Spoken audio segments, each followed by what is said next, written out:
আগের এপিসোডে আমরা দেখেছিলাম হিজু ইউনকে গাড়িতে করে নিয়ে রাজপ্রাসাদের দিকে যাচ্ছিল, তবে হঠাৎ ওর গাড়ির ব্রেকটা ফেল হয়ে যায় এবং হিজু কোনো মতেই গাড়িটাকে কন্ট্রোল করতে পারছিল না। তবে সময় মতো ইয়ান সেখানে চলে আসে আর কোনো মতে নিজের জীবনের ঝুঁকি নিয়ে হিজুকে বাঁচায়। তবে এতে করে ইয়ানের মাথা ফেটে রক্ত বের হয় এবং ইয়ান নিজের কাঁধে অনেকটা ব্যথাও পায়। তো এই পর্বের শুরুতেই দেখা যায় অ্যাক্সিডেন্টের ব্যাপারে রাজমাতার কাছে খবর চলে যায়।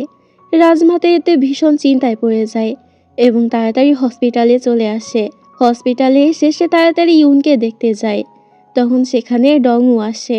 রাজমাতা আগেই জানতে পেরেছিল ইউনকে অ্যাক্সিডেন্টের হাত থেকে বাঁচাতে গিয়ে ইয়ান নিজের জীবনের ঝুঁকি নিয়েছে, যার কারণে ইয়ানও আহত হয়েছে। তাই রাজমাতা ডংউকে জিজ্ঞেস করে ইয়ান এখন কেমন আছে। ডংউ বলে তেমন কোনো ক্ষতি হয়নি, তবে তার কাঁধে অনেকটা ব্যথা লেগেছে, তাই তাকে সার্জারি রুমে নিয়ে যাওয়া হয়েছে। এটা শুনে রাজমাতার ও ইয়ানের জন্য বেশ খারাপ লাগে। এরপর ডংউ বাইরে চলে আসে এবং নিজের এক সহকারীর সাথে কথা বলে। ওই সহকারী ওকে জানায় যে নিউজ মিডিয়ায় এই অ্যাক্সিডেন্টের খবর তাড়াতাড়ি ভাইরাল হতে চলেছে। ডংউ বলে এসব কিছু ছড়ানো থেকে আটকাতে হবে। আর মিস হিজু এখন কেমন আছে। সহকারী জানায় যে হিজুর এখনো জ্ঞান ফেরেনি, তবে সে একদম ঠিক আছে। রাজমাতা এই কথা শুনে ফেলে এবং অবাক হয়ে যায়। রাজমাতা জিজ্ঞেস করে ওই মেয়েটা আবার এসব কিছুর ভিতরে কি করে আসলো। রাজমাতা বুঝতে পারে তার মানে এই অ্যাক্সিডেন্ট হিজুর কারণেই হয়েছে আর ইউন হিজুর সাথেই ছিল।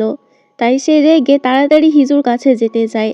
তবে ডংউ তখন তাকে থামায় এবং বলে আমাদের যত সম্ভব এই নিউজটাকে তাড়াতাড়ি চাপা দিতে হবে, যেন কেউ না জানে। তাই এখন আপনার কোথাও যাওয়া উচিত হবে না। রাজমাতা রেগে জিজ্ঞেস করে তুমিও কি ওই মেয়েটাকে ডিপেন্ড করার চেষ্টা করছো। ডংউ বলে না, আমি রাজপরিবারকে ডিপেন্ড করার চেষ্টা করছি। এমনিতেই অ্যাক্সিডেন্টটা বেশ বড়সড় ভাবেই হয়েছে। প্রিন্স ইয়ান অ্যাক্সিডেন্টটা থামাতে ট্রাফিক রুলস ভেঙেছে, রাস্তারও অনেক ক্ষতি হয়েছে। যদি এসব কিছু লোক জানাজানি হয় তাহলে সব দোষ কিং ইউনের উপরেই পড়বে। এটা শুনে রাজমাতা চুপ হয়ে যায় এবং কিছুই বলে না, কারণ ডংউ যা বলছে তা সত্যি। এদিকে অপারেশন থিয়েটারের বাইরে চৈহুন এবং ম্যাডাম চৈ দাঁড়িয়ে অনেক চিন্তা করছিল ইয়ানের জন্য। তখন ডাক্তার সেখানে বেরিয়ে আসে। চৈহুনের তো এটা নিয়ে চিন্তা হচ্ছিল যে ইয়ান ওই ভাঙা কাঁধ নিয়ে ঠিকমতো কাজবাজ করতে পারবে কিনা। ডাক্তার এটা শুনে বলে চিন্তার কোনো দরকার নেই, সবকিছুই ঠিক আছে। এটা বলেই ডাক্তার সেখান থেকে চলে গেলে ম্যাডাম চৈ এবং চৈহুন হাঁপ ছেড়ে বাঁচে। অন্যদিকে হিজুর এখনো জ্ঞান ফেরেনি। ডংউ ওকে এক নজর দেখে বাইরে বেরিয়ে আসে এবং যাওয়ার আগে অর্ডার দেয় হিজুর সিকিউরিটি আরো বেশি বাড়িয়ে দিতে। ডংউ আরো বলে যখনই হিজুর জ্ঞান ফিরবে তখনই আমাকে জানাবে। এটা বলেই ডংউ সেখান থেকে চলে যায়। এদিকে ডংউ চলে যাওয়ার পরে ইউন তাড়াতাড়ি হিজুর কাছে আসে। ইউনের মনে আছে যে হিজু ওকে বাঁচানোর জন্য কত চেষ্টা করছিল। তাই ইউন এসে হিজুর হাতে হাত রাখে। তখনই হিজুর জ্ঞান ফিরে আসে। এটা দেখে ইউন খুশি হয়ে যায়। হিজু হুঁশে আসতেই তাড়াতাড়ি লাফিয়ে ওঠে এবং তাড়াতাড়ি জিজ্ঞেস করে ইওর ম্যাজেস্টি আপনি কি ঠিক আছেন। ইউন বলে আমি ঠিক আছি। ইউন মন খারাপ করে বলে এসব কিছু আমার জন্য হয়েছে। আমি যদি তোমার গাড়িতে ওঠার জেদ না করতাম তাহলে এসব কিছু হতো না। হিজু তখন ওকে বোঝায় এতে তোমার কোনো দোষ নেই। তখনই হিজুর ইয়ানের কথা মনে পড়ে। ইউনের থেকে ও জানতে পারে যে ইয়ানের সবেমাত্র সার্জারি হয়েছে। এটা শুনে হিজু তো আরো বেশি ঘাবড়ে যায়। এদিকে ততক্ষণে ইয়ানেরও জ্ঞান ফিরে এসেছে। হিজু তাড়াতাড়ি ওর কাছে চলে আসে এবং রেগেমেগে জিজ্ঞেস করে কি দরকার ছিল নিজের প্রাণের ঝুঁকি নিয়ে আমাদেরকে বাঁচানোর, যদি তোমার কিছু হয়ে যেত। হিজু দেখতে পায় ইয়ান নিজের মুখেও অনেকটা আঘাত পেয়েছে। এতে তো অনেক বেশি আফসোস করতে থাকে আর ইয়ানের কেয়ার করতে শুরু করে। এবার এসব দেখে চৈহুন সেখান থেকে রেগেমেগে চলে যায়। নিজের প্রতি হিজুর এত কেয়ার দেখে ইয়ান তো অনেক বেশি খুশি হয়ে যায় এবং হিজুর চুলগুলো ধরতে যায়। তবে হিজু একটু অপ্রস্তুত হয়ে সরে যায়। এটা দেখে ইয়ান বলে আমার কাছে এসো। হিজু প্রথমে একটু অস্বস্তি বোধ করলেও ধীরে ধীরে ওর কাছে যায়। ইয়ান তখন পরম মমতায় ওর চুলগুলো ঠিক করে দেয়। হিজু এতে বেশ ঘাবড়ে যায় এবং আবারও দূরে সরে যায় আর ইয়ানকে বলে পরের বার থেকে তুমি এরকম আর নিজের প্রাণের ঝুঁকি নেবে না। যদি সত্যি সত্যি তোমার কিছু হয়ে যেত তাহলে কি হতো। ইয়ান বলে তাহলে তুমিও আমাকে কথা দাও যে তুমিও আর নিজেকে এরকম বিপদে ফেলবে না। হিজু বলে আমি তোমাকে প্রমিস করতে পারবো না। ইয়ান বলে তাহলে আমিও পারবো না। এটা শুনে হিজু বলে বাহ, তুমি আমাকে বাঁচানোর জন্য নিজের প্রাণের ঝুঁকি নিতে চাচ্ছ। মনে হচ্ছে তুমি আমার প্রেমে হাবুডুবু খাচ্ছ। এটা তো নিউজে ছাপানো উচিত। এটা শুনে ইয়ান কিছু না বলে হিজুর দিকে তাকিয়ে হাসতে থাকে। অন্যদিকে আমরা তেজু এবং দায়ংকে দেখতে পাই। দায়ং ঠিক এইভাবে তেজুকে দিয়ে ব্যায়াম করাচ্ছিল। তখনই হঠাৎ তেজুর বাবার কল চলে আসে। দায়ং তো এটা ভেবেই ভয় পেয়ে যায় যে তেজু আবার কোনো গড়বড় করে ফেললো না তো, না হলে এখনো তো অফিসের সময়ও হয়নি, তাহলে সে কেন কল করতে যাবে। তেজু ভয়ে ভয়ে কল ধরে, তবে অপর পাশ থেকে ওর বাবা ওকে বলে তাড়াতাড়ি টিভি অন করে নিউজ দেখতে। তেজু এতে বাবার কথা মতো তাড়াতাড়ি টিভি অন করে এবং দেখতে পায় সব জায়গায় নিউজ হয়ে গেছে।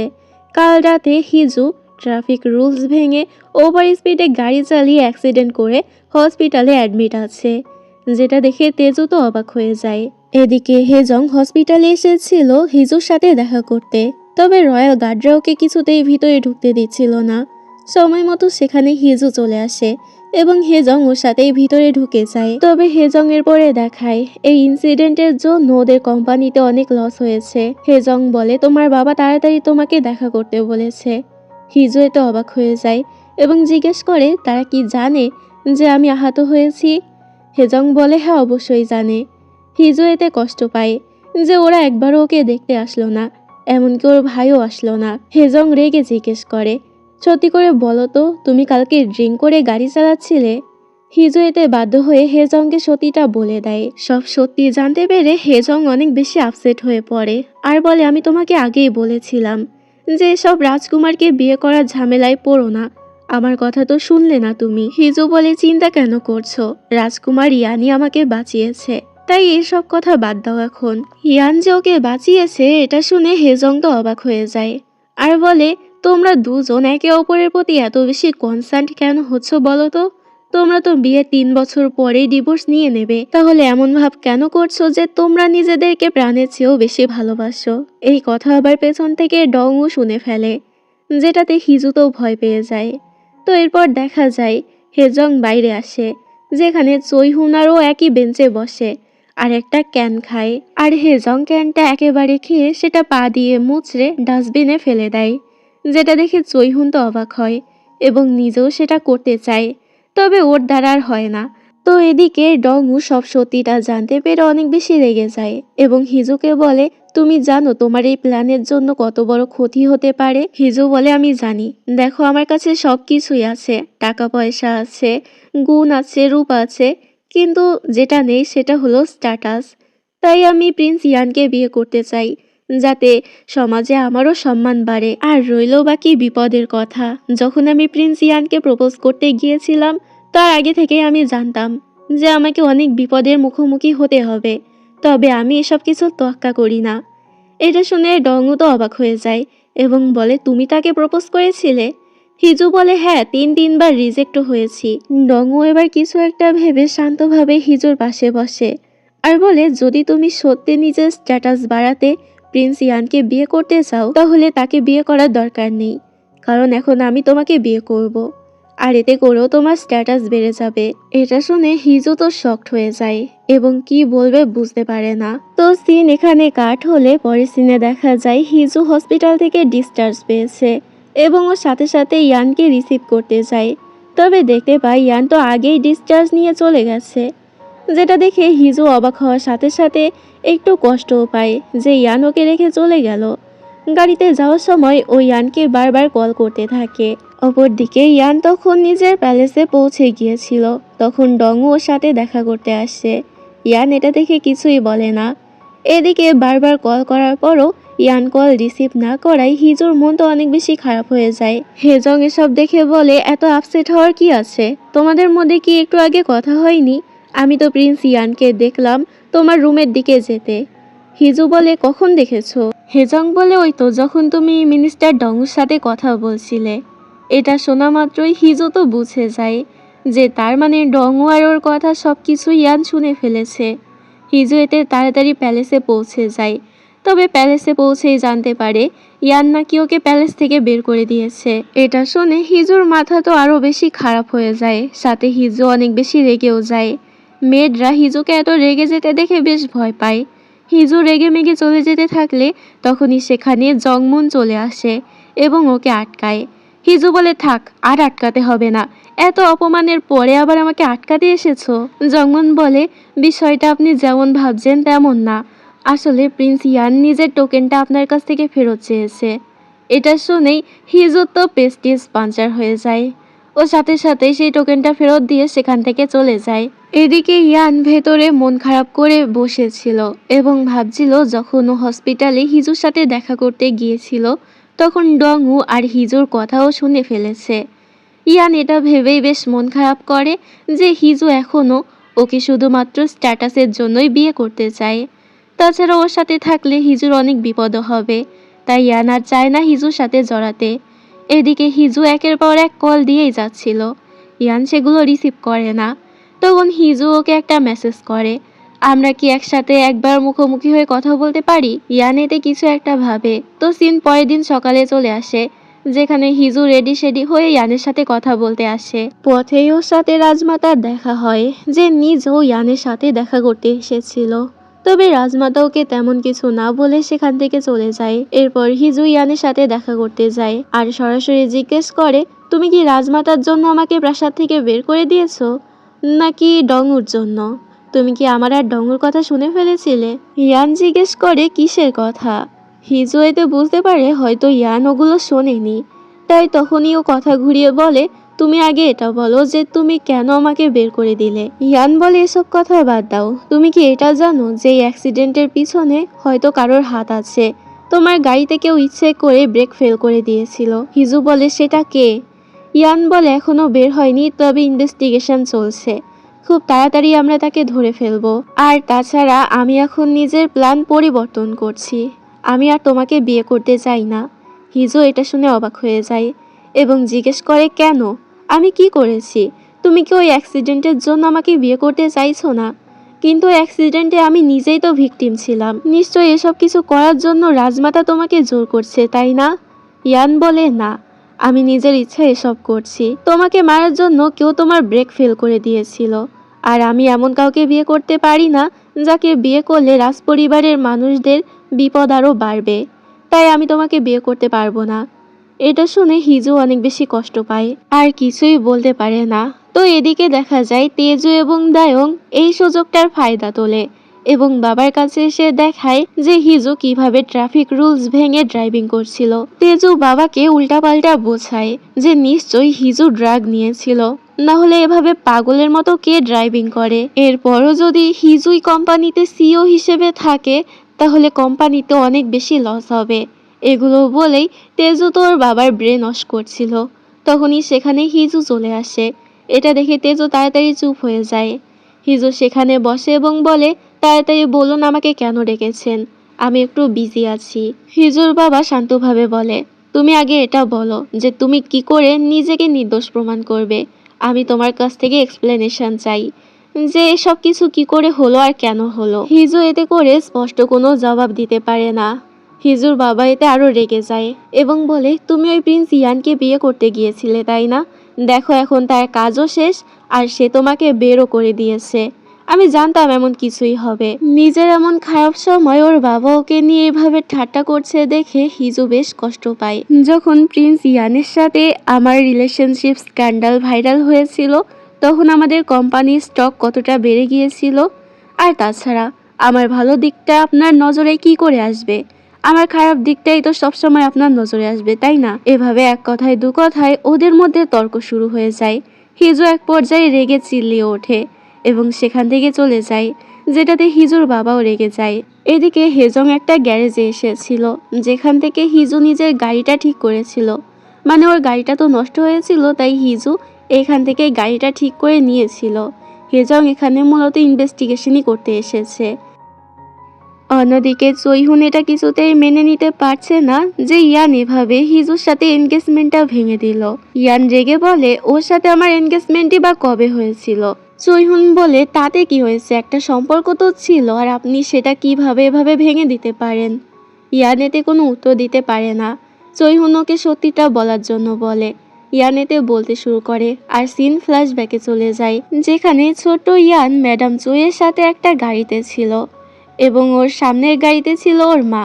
ইয়ান তখন ওর মাকে কল করে বলে, মা আসার সময় আমার জন্য একটু ফ্রাইড চিকেন কিনে এনো। ইয়ানের মা খুশি হয়ে বলে, আচ্ছা ঠিক আছে। কিন্তু তখনই একটা ট্রাক এসে ইয়ানের মায়ের গাড়িটাকে হিট করে, যার ফলে সেই স্পটেই ইয়ানের মা অ্যাক্সিডেন্টে মারা যায়, তাও আবার ইয়ানের চোখের সামনে। ইয়ান এতে অনেক বেশি ভেঙে পড়ে এবং কান্না করতে থাকে। তো ইয়ান এই স্বপ্নগুলোই বারবার দেখতো, যার কারণে ওর ঘুমও ঠিক মতো হতো না, আর ও নিজেকে এই অ্যাক্সিডেন্টের জন্য দায়ী মনে করে। একবার ও নিজের মাকে হারিয়েছে, তাই হিজুকেও হারাতে চায় না। সেই জন্যই ওই সময় নিজের প্রাণের ঝুঁকি নিয়ে হলেও ও হিজুকে বাঁচিয়েছিল। সিন বর্তমানে আসলে এসব কিছু শুনে জয়হুন বলে, আপনি কেন নিজেকে এর জন্য দায়ী করছেন? এটা তো শুধু একটা অ্যাক্সিডেন্ট। তবে ইয়ান এতে কিছু বলে না।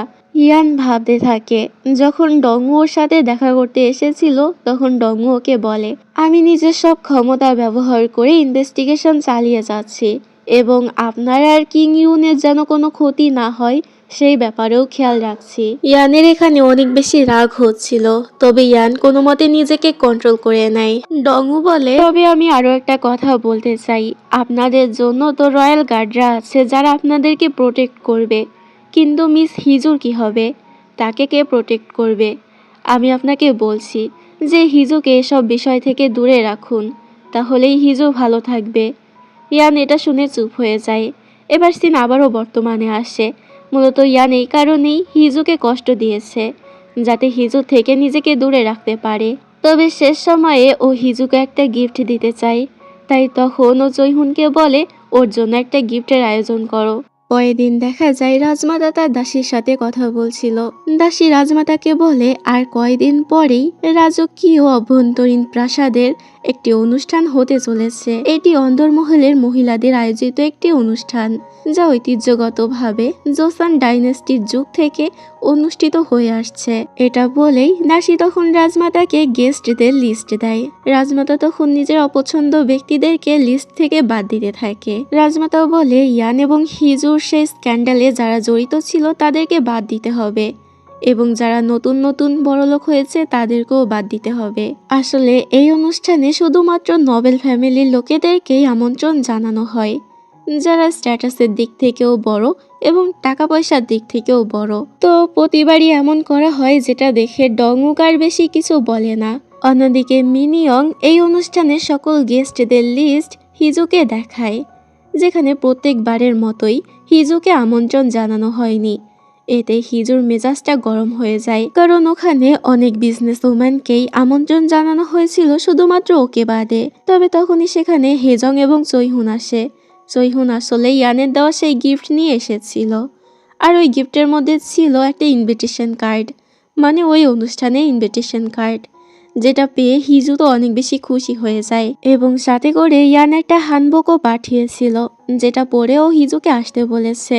এখানে জয়হুন হিজুকে বলে, সাদা কালারের হ্যান্ডবুক রাজমাতা পরবে, তাই সাদা কালারটা একটু এড়িয়ে চলাই ভালো। হিজু একটু অবাক হয়ে জিজ্ঞেস করে, হঠাৎ ইয়ান আমাকে কেন ইনভাইট করলো? জয়হুন একটু আমতা করে বলে, আসলে আপনাদের তো ব্রেকআপ হয়েছে, তাই ওই অনুষ্ঠানের সকল প্রেস মিডিয়ার সামনে প্রিন্স ইয়ান এটা ক্লিয়ার করে বলে দেবে যে আপনাদের ব্রেকআপ হয়ে গেছে, এই কারণে আপনাকে ইনভাইট দেওয়া হয়েছে। এটা শুনে হিজু তো অনেক বেশি রেগে যায় এবং সাথে সাথে বলে, আমি যাব না, ওই অনুষ্ঠানে আমি যেতে পারবো না। জয়হুনকে অনেক বোঝানোর চেষ্টা করে যে ওখানে গেলে আপনার আরও লাভ হবে, কিন্তু হিজু কিছুতেই রাজি হয় না। তো জয়হুনের আর কি করার, ও হতাশ হয়ে ইয়ানের কাছে ফিরে আসে। ইয়ান বলে, ও বলল আসবে না আর তুমি এভাবে চলেও এলে। জয়হুন বলে, তো আর কি করতাম, উনি আমাকে রাত দুপুরে মেরেও ফেলতে পারে, উনি আসলে একটা ডেঞ্জারাস মহিলা। ইয়ান এতে ভাবতে শুরু করে যে ও রাজমাতার থেকে অনেক কষ্টে হিজুর জন্য ইনভাইটেশন কার্ডটা ম্যানেজ করেছিল। সিন ফ্ল্যাশব্যাকে গেলে দেখা যায় রাজমাতা ইয়ানকে জিজ্ঞেস করে, তুমি হিজুকে প্যালেস থেকে বের করে দিয়েছো আর এখন আবার চাচ্ছ ওকে অনুষ্ঠানে ইনভাইট করতে, আসলে তোমার মতলব কি?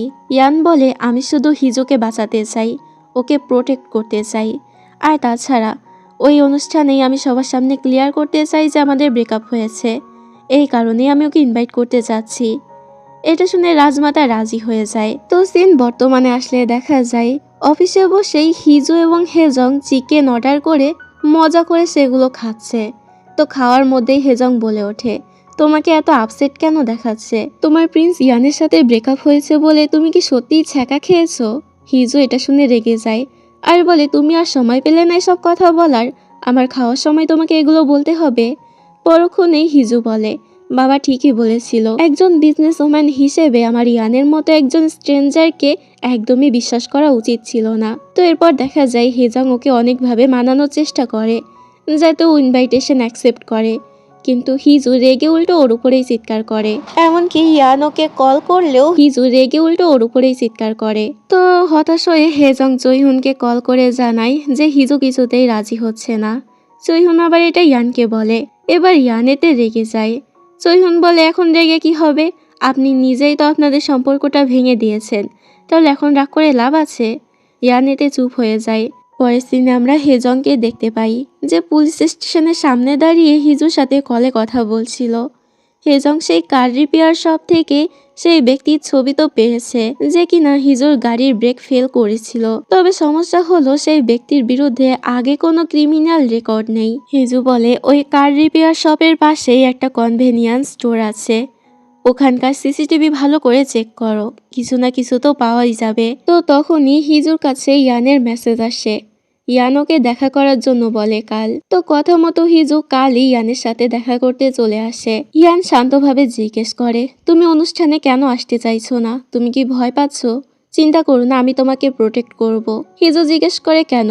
তুমি তো বলেছিলে যে তুমি এমন কোনো ব্যক্তির সাথে থাকতে চাও না যে সবসময় রুলস ভাঙে আর যার জন্য তুমি বিপদে পড়তে পারো। প্রথমে তুমি আমার সাথে এনগেজমেন্ট ভাঙলে আর এখন আবার অনুষ্ঠানে ইনভাইট করছো, এসব কিছুর মানে কি? ইয়ান রেগে বলে, আমি যা কিছু করেছি তোমাকে রক্ষা করার জন্যই করেছি। আমাদের এখনো বিয়ে হয়নি, তার আগেই তোমার উপর একের পর এক অ্যাটাক হতেই আছে, যার কারণেই আমি ঠিক করেছি যে আমাদেরকে একে অপরের থেকে দূরে থাকাই ভালো। হিজো এটা শুনে কিছু না বলেই উঠে যায় এবং নিজের সাথে করে তীর আর ধনুক নিয়ে আসে আর ইয়ানের বাগানে থাকা বিড়ালগুলোকে লক্ষ্য করে তীর মারতে যায়। ইয়ান এতে ওকে তাড়াতাড়ি থামায় এবং বলে, তুমি কি পাগল হয়ে গেছো? তীরটা থামাতে গিয়ে ইয়ানের হাত কেটে গিয়েছিল। হিজু সেই হাত নিয়ে নিজের হেয়ার ব্যান্ড দিয়ে সেটা বেঁধে দিতে থাকে আর বলে, এভাবেই তুমি অন্যদেরকে প্রোটেক্ট করো। আমরা যে পথে আছি সেই পথ থেকে আমাদেরকে সরে গেলে চলবে না, পিছু ফিরে তাকালেও চলবে না, কোনো কম্প্রোমাইজ করা যাবে না, আমাদেরকে এগিয়ে যেতে হবে, তাহলেই আমরা সেটা পাবো যেটা আমরা চাই। এটা শুনে ইয়ান ওর দিকে তাকিয়ে থাকে। সিন এখানেই কাট হলে দেখা যায় হিজু চলে গিয়েছে এবং জয়হুন ইয়ানের ব্যান্ডেজ করে দেয়। জয়হুন তো হিজুর উপরে রেগেছিল। ও বলতে থাকে, আসলে মিস হিজু একটা ডেঞ্জারাস মহিলা। এটা শুনে ইয়ান রেগে বলে, আমি তো তোমাকে আগেও বলেছি যে হিজুর জন্য আমি ব্যথা পাইনি। জয়হুন বলে, তো তাতে কি হয়েছে? উনি তো ওখানে ছিল, ওনার তো উচিত ছিল আপনাকে ব্যথা পাওয়া থেকে আটকানো।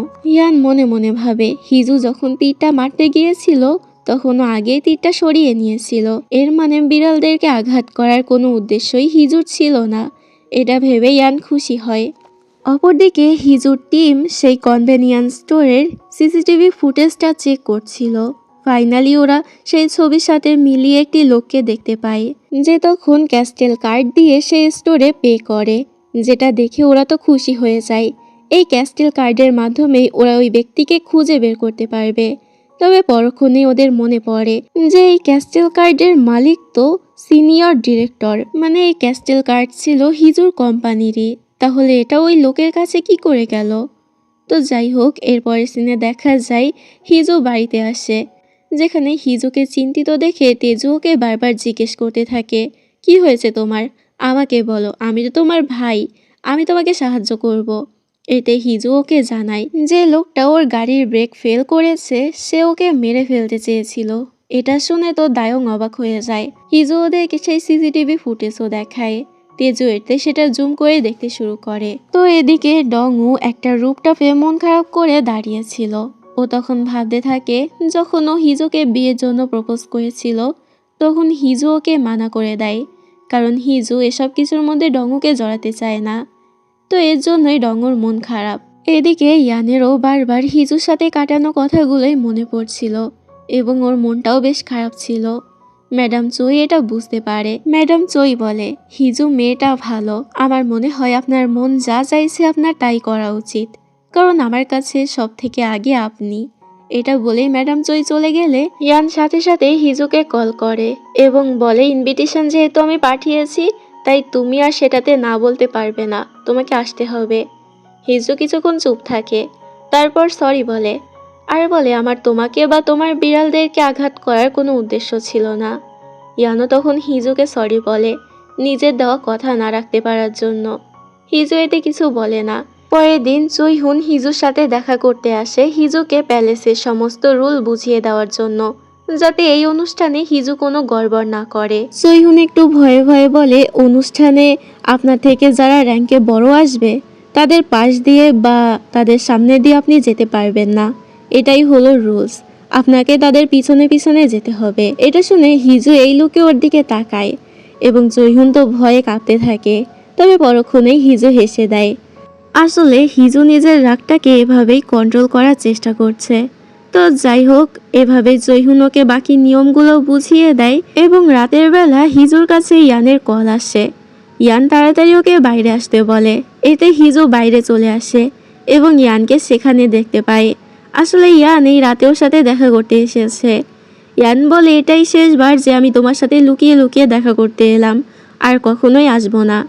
হিজু এতে পাতা না দিয়ে হাঁটতে শুরু করে, তবে পরক্ষণেই হিজু উল্টো পায়ে হাঁটতে থাকে, যেটা দেখে ইয়ান অবাক হয় এবং জিজ্ঞেস করে, তুমি এমন কেন করছো? হিজু বলে, আগে থেকেই প্র্যাকটিস করছি, কারণ এটাই তো প্যালেসের নিয়ম, আমি আমার থেকে র্যাঙ্কে বড় কারোর সামনে হাঁটতে পারবো না। এটা শুনে ইয়ান কিছু বলতে পারে না। তো যাই হোক, সিন এখানে কাট হলে পরের দিন যায়। পরের দিনে ছিল অনুষ্ঠান, সবাই মিলে অনুষ্ঠানের আয়োজনে ব্যস্ত ছিল। রাজমাতাও রেডি হয়ে যায়। অপরদিকে হিজুও গোসল করে বের হয় এবং ইয়ানের দেওয়া সেই হ্যান্ডবুকটা দেখতে থাকে। তখন ওর কাল রাতের কথা মনে পড়ে, যেখানে ইয়ান ওকে বাড়ি অবধি পৌঁছে দেয়। হিজু ওকে বাই বলে চলে যেতেই যাবে, তবে ইয়ান ওকে থামায় এবং বলে, তুমি কি আমাকে ওটা শেখাবে? আমিও তোমার মতো করেই হাঁটতে চাই। হিজু বলে, তাহলে তোমাকে সব সময় আমার পাশে হাঁটতে হবে। তো সিন বর্তমানে আসলে দেখা যায় দায়ং বসে নিউজ দেখছিল। তখনই তেজু সেখানে চলে আসে এবং বলে, সিসিটিভি ফুটেজে যে লোকটাকে দেখা গেছে, মানে যে হিজুকে মারতে চেয়েছিল, আমি তাকে খুঁজে পেয়েছি। তেজু বলে, কিন্তু তাকে মার্ডার করা হয়েছে। দায়ং অবাক হয়ে বলে, তুমি করনি তো? তেজু বলে, আরে তুমি পাগল হয়েছো নাকি? তো ওদিকে রাজপ্রাসাদে অনুষ্ঠান শুরু হয়ে গেছে, যেখানে আমরা খাবারের টেবিলে সবাইকে বসে থাকতে দেখি। এখানে র্যাঙ্ক অনুযায়ী সমস্ত টেবিলে সবার নাম লেখা ছিল, তবে হিজুর টেবিল এখনও খালি। হিজুকে এই অনুষ্ঠানে ইনভাইট করা হয়েছে জেনে কিছু মহিলারা গসিপ করতে থাকে এবং একজন মহিলা তো বলে দেয় রাজপরিবার দিন দিন লো কোয়ালিটি হয়ে যাচ্ছে। এটা আবার পেছন থেকে রাজমাতা শুনে ফেলে এবং প্রচণ্ড রেগে যায়। তবে অনুষ্ঠানে তিনি কোনো ঝামেলা চায় না, তাই তখনকার মতো তাকে কিছুই বলে না। ঠিক এমন সময় সেখানে হিজুর এন্ট্রি হয়। তবে সবাই অবাক হয়ে দেখে হিজু তো এখানে ফর্মাল ড্রেস পরে চলে এসেছে। এমনকি ওকে যে সাদা ড্রেস পরতে নিষেধ করা হয়েছিল, ও তো সাদা ড্রেসই পরে এসেছে। হিজু সেখানে এসে রাজমাতাকে প্রথমে গ্রিটিং করে। সমস্ত রিপোর্টাররা ওরই ছবি ক্লিক করছিল। রাজমাতা তো ভীষণ রেগে যায় এবং বলে, তোমাকে কি রুলস সম্পর্কে বলা হয়নি?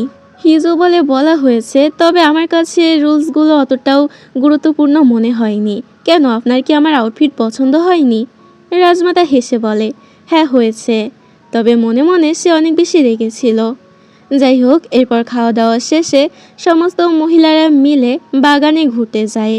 অনেক বেশি গরম ছিল, সাথে রোদও ছিল। হিজু এসবের মধ্যে অনেক বোর ফিল করে, সাথে বেশ গরমও লাগছিল। যদিও রাজমাতার মাথায় বড় একটা ছাতা ছিল, তবে আর কারোর মাথায় ছাতা ধরা হয় না। তখনই সেখানে ইয়ান এন্ট্রি করে। সবাই অবাক হয়ে দেখে ইয়ানও তো হিজুর মতোই একটা ফর্মাল ড্রেস পরে এসেছে। তো হিজু এটা দেখে খুশি হয়, কারণ কাল রাতেই ওরা ঠিক করে নিয়েছিল যে বাকি পথটাও দুজনে একসাথেই হাঁটবে। ইয়ান সেখানে এসে নিজের হাত বাড়িয়ে দিলে হিজু ওর হাত ধরে এবং দুজন একসাথে হাত ধরাধরি করে সামনের দিকে এগোতে থাকে। ইয়ান মনে মনে বলে, আমি ঠিক করে নিয়েছি আর পিছু হটবো না, এবং তোমার সাথে যেহেতু পথ চলা শুরু করেছি তাই বাকি পথটাও তোমার সাথেই চলবো। তো এখানে এই পার্টটি শেষ হয়ে যায়। দেখা হবে পরের পার্টে।